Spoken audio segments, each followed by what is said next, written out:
3:48 is the time. Suzie Snider Eppers, one of the greats in the history of a program that is filled with greats. Lady Bears history, joins us on SicEm365 Radio.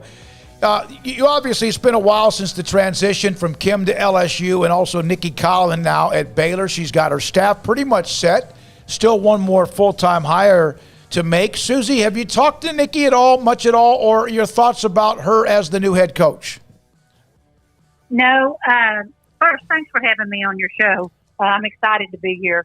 I have not talked to NIcki, and I've just kind of followed through the media her acceptance and her progress.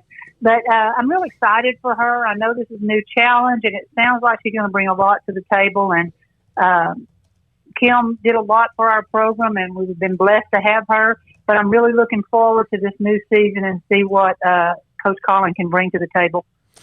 With what has been built here at Baylor, it's in a way, I guess it's easier to step into a place that has a lot of talent, but isn't it also pretty challenging too? I mean, maybe harder than anything? Oh, yeah. As a matter of fact, I kind of felt bad for whoever was going to take this job, because I think those are really the expectations are high. But it takes a special person to do that, and someone that believes in what they do. And it sounds like she has the passion and the love for the game, and strengths are in her relationships with her players and the people that she surrounds herself with, not to mention just coaching ability. So, I think there's a lot of things. There probably is pressure, probably more pressure, self-induced pressure, as well as community, but I think she's going to be fine. It seems like she's got the makeup of a winner. What is it like for you? And I'm be careful the way I say that so many years later, but what is it like to still own the records for what you did and accomplished at Baylor, and all the great players they've had, some that have started 4 years, and you are still right there at the top? I'm very proud of that. I am amazed. At the time, it was a matter of just going out and playing every game, playing hard, and so not really thinking about what I was actually achieving at that point, or even that our team was achieving, and what we were doing in the whole history of the game at Baylor. But it is exciting to still be there, and I know things are different. I'm not foolish to compare me with players of today, in the sense that we didn't have a lot of the surrounding benefits that these players have, and wish we had, because I love to work out as much as playing, but we didn't have those things, so it's kind of hard. And I'll be honest with you, we didn't even have video, so I've never seen myself play. The only things I know about me as a player are what people have told me that have seen me play. Yeah, so there's no video? There's not even black and white reel-to-reel? I have not seen anything, and I know that we did not tape anything, and so no, not that I'm aware of. That's unbelievable. I thought there would be something, and you can, and that's too bad, because that's one of the historical perspectives because of what you did and what you accomplished at Baylor as well. The three-point line is going back again. I believe they're going to move it back to 22 feet, 1 3/4 inches, beginning this upcoming season. It's getting further and further away. What are your thoughts about that?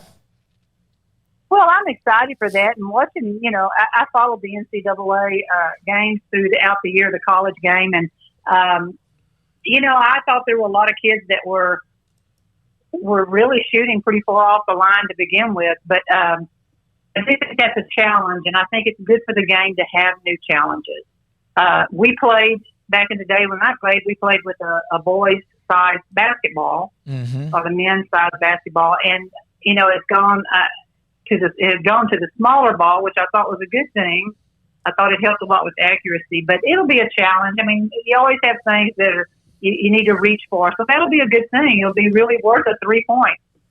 Your thoughts about where women's basketball is? It seems like it's getting better. There are still challenges. Title IX was able to help some things along the way, but there were there were a few things that happened to the tournament, the way it was set up, the amenities, etc. Do you feel like that women's basketball is getting enough respect? Well, you're talking to someone that played through Title IX, it's through its beginning. So I lived that part where that respect was not always there.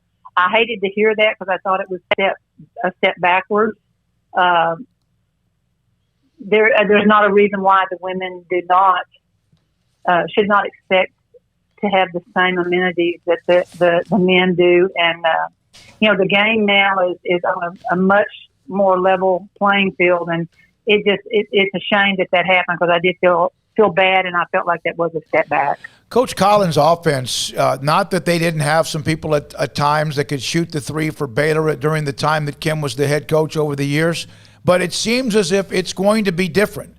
They will still have the greatness inside with Nalissa Smith, Queen Egbo, and whoever else they might add along the way between now and the school that starts back up in the fall. But it does appear to be even more, not so much up-tempo, but more of the perimeter game. As someone like yourself that scored so many different ways, what are your thoughts about how that transitions to Baylor? Well, having been a player and a coach, I think it's really important to have a balance of inside-outside. It's awful hard to defend, and I would imagine in the college game where the talent level is so high, it's so hard to defend both sides of that offense. So, I think that's a good thing. I have no problem with that. I love up-tempo. I think, everyone loves to see baskets scored, whether it's running or shooting threes or hitting the inside putback or just a 2-point shot. But I think that's a good thing. You can't concentrate to defend in one area.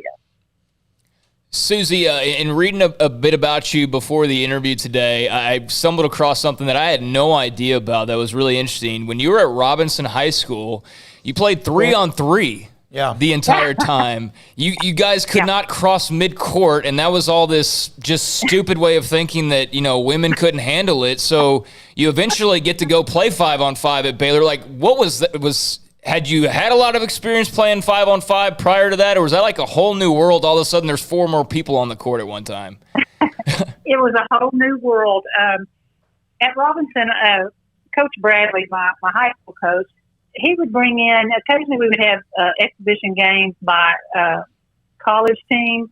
And at that time, they were playing full court, but they were playing with a rover.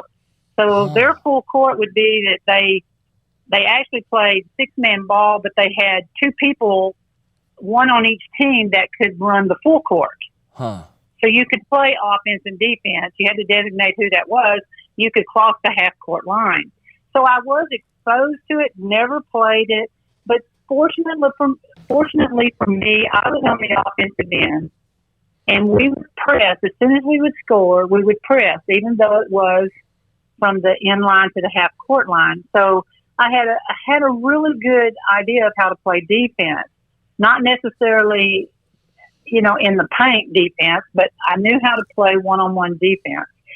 So that was a plus for me. I always felt bad for the kids that came to play at Baylor when they had played on the defensive end, because when you come in and you're trying to learn how to shoot and you've been playing for several years, it's just not easy to step up there at that level and learn how to shoot. So you become more of a role player. The strong athlete could do it, but the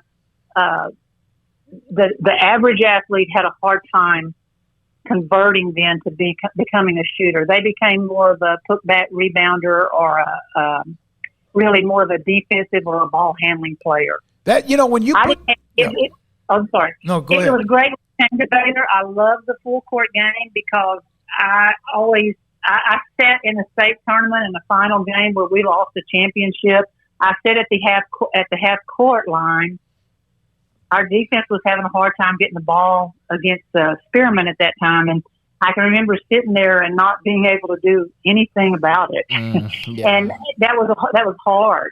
So I love the full court game. I love running the court. I love rebounding. I love defense. Loved offense. It was just. It offered so much more for me as a player.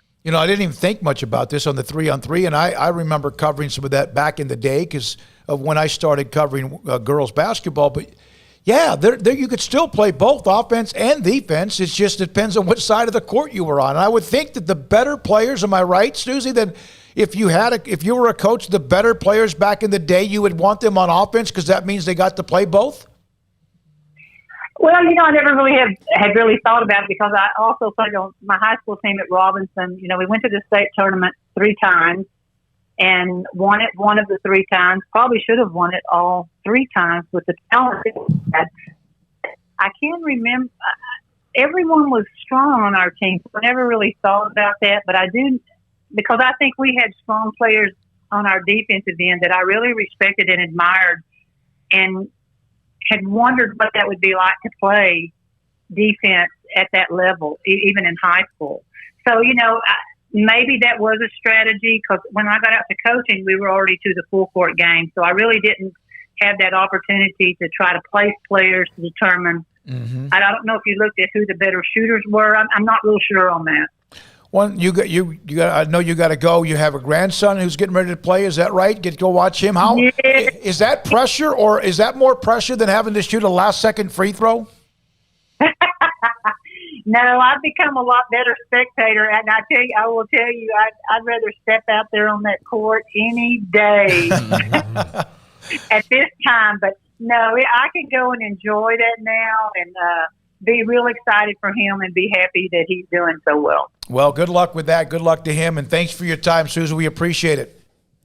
Okay, no problem. Thanks to you guys. Suzie Snider Eppers, she still has the all-time lead in points scored. Think about all the great players, some of the 4 years. Griner, Odyssey Sims, among others. Her and Griner are the only ones with over 3,000 points in school history, which is crazy to think, because you would have thought that, Nina Davis played so much and, was typically their leading scorer at times, or Odyssey Sims, or, there's a lot of names. Some of them you may think scored more than they did, but she's still the all-time leading scorer, only one of 2 with 3,000 plus points. So very cool. Very cool. Got some more response.